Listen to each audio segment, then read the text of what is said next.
তোমাদের জন্য একটা পাজেল রয়েছে। তোমরা কি জানো থিঙ্ক আউট অফ বক্স মানে কি? তোমরা হচ্ছে ধরো তোমাদের জন্য আমি একটা কুইজ দিলাম, সেটা হচ্ছে ধরো তুমি তোমাদের জন্য একটা বক্স বানিয়ে রাখলাম, বক্সের মধ্যে তোমাদের জন্য হচ্ছে 9টা ডট থাকবে। 9টা কি থাকবে? ডট থাকবে। তোমাদের দায়িত্ব হচ্ছে যে 4টা রেখা দ্বারা সবগুলো ডটকে কানেক্ট করা, সবগুলো ডটকে কি করা? কানেক্ট করা। তোমরা কি পারবা? তোমরা কি পারবা ডটকে কানেক্ট করতে? চলো প্র্যাকটিস করি। তোমরা চেষ্টা করো, চেষ্টা যে করছো ওইটাই তোমাদের ব্রেনকে ডেভেলপ করবে। কিভাবে? 4টা রেখা দ্বারা। অনেকে কি করবে জানো? অনেকে তোমরা হচ্ছে এরকম ভাবে চিন্তা করতে পারো, অনেকে এভাবে করবে, এই যে একটা দিছে, দুইটা দিছে, তিনটা দিছে, চারটা দিছে, পাঁচটা, তাকে হইছে না। আবার অনেকে এভাবে চিন্তা করবে, একটা, দুইটা, তিনটা, চারটা, পাঁচটা, ছয়টা, হবে? হবে না।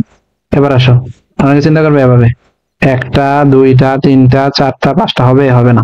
4টা রেখা দ্বারা সবগুলো ডটকে কানেক্ট করতে হবে। এটা হচ্ছে তোমাদের জন্য চ্যালেঞ্জ। চ্যালেঞ্জের বিষয়টা কি?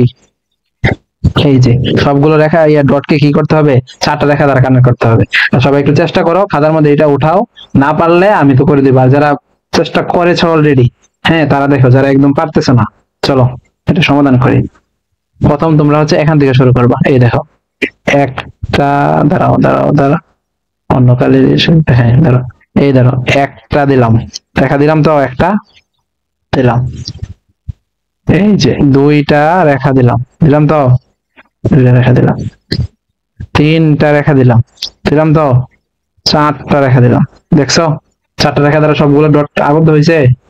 হয়েছে কি? বলা হয়েছে কি? এই যে একটা, সবগুলো ডট কানেক্ট হয়েছে।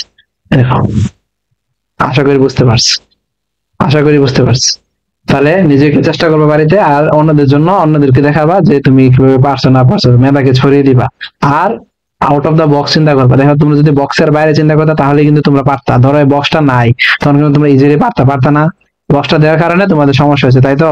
তোমরা এই কারণে মাঝে মধ্যে থিঙ্ক আউট অফ বক্স, বক্সের বাইরে চিন্তা করা লাগে।